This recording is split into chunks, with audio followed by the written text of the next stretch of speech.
Welcome back out to the estate. Oddball here. I've got myself some IMR 7383. If you've heard of it, it's probably been either good or it's been evil. There's people who love this stuff, and then there's a bunch of people who absolutely terrified of it or hate this stuff. Now, like everything else, you've got to treat it with the proper respect. There's really no published data, so most of it is off the interwebs, which is always good information. I really should look this up on Wikipedia and find out what it has to say, because you can always guarantee to get the right information from Wikipedia. Nothing could go wrong there. Now, there's 3 different lot types. Mine is a DuPont lot number.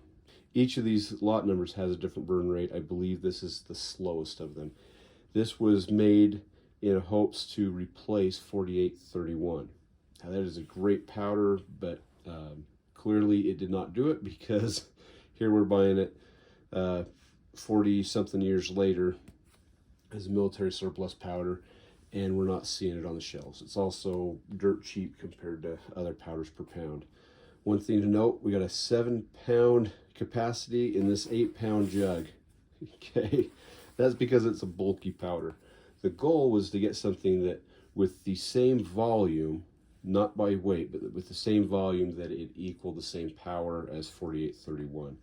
They also wanted a powder with a very low flash point, so it's got some type of coating on it that keeps the flash down, and it's a triple base powder, so it's not your standard single base or double base, and so it's not as forgiving as your standard powders that are commercially available everywhere, or used to be at least.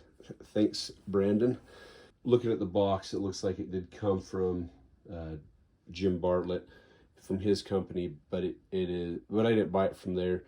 On the box, they just kind of printed out the instructions on it. It does say to use IMR 4831 data, but charge weights must be reduced by about 15%. From what I have been reading on this, when people find the sweet spot, and it has a very narrow band that is a sweet spot on this, it likes to have a full case. It does not like to be compressed. Once you find that sweet spot so narrow, but if you start compressing the loads, that you can get spikes in pressure really fast, and so it doesn't have the normal workup that other powders have. So a lot of people are nervous on this one. People new to reloading should not go to this powder. I'm not pushing this to get velocity. Its velocity in feet per second are around 100 feet per second slower than the published data. If you buy this powder and you go onto Jim's website, he has this all explained pretty briefly, but it's concise.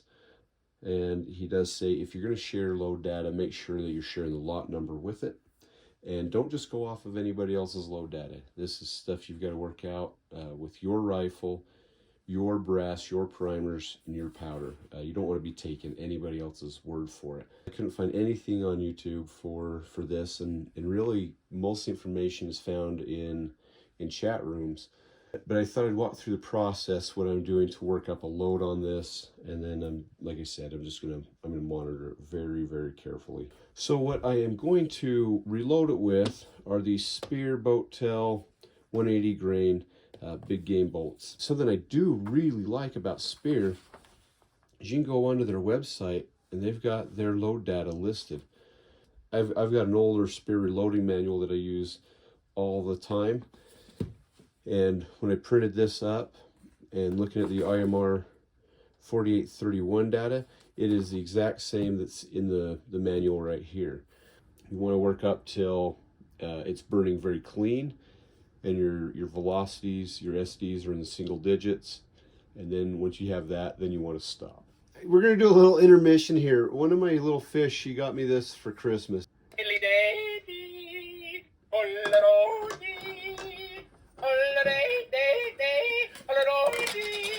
Now, one reason I went with the CCI primers is they are a little tougher. One thing with this brass, I believe it's once fired. I don't know what these were shot out of. I mean, clearly it was a 30-06, but I don't know if you can quite tell, but all of them have this flat kind of indentation right here. So that's all the way to the top right there. There's no way that we could reload with that. I guess that'd be ultra compressed. So there's 58 grains in a full case of 30-06.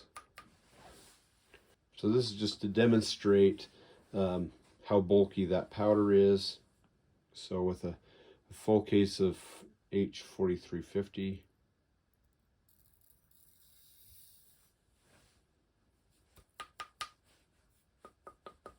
that comes in at 67.3 grains, 67.4. I finally decided to go Imperial. No more of this metrique crap. All right, just perfect. That is exactly where we need to be.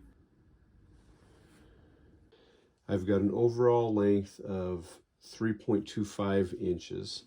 The bullet has an average of 0.065 inches, so about 3/4 of an inch above the case, and about 0.491 sits down into the case. So if I have that set right there, that means the base of the bullet is hitting just above that shoulder. And so I'll do a case fill up to about that line. All right, so if I just go to the base of the bullet, not a compressed load, it still has just a little bit, you know, between the boat tail and this shoulder. There's still a little bit of airspace. I'm at the 50.03, 50.4 grains of powder.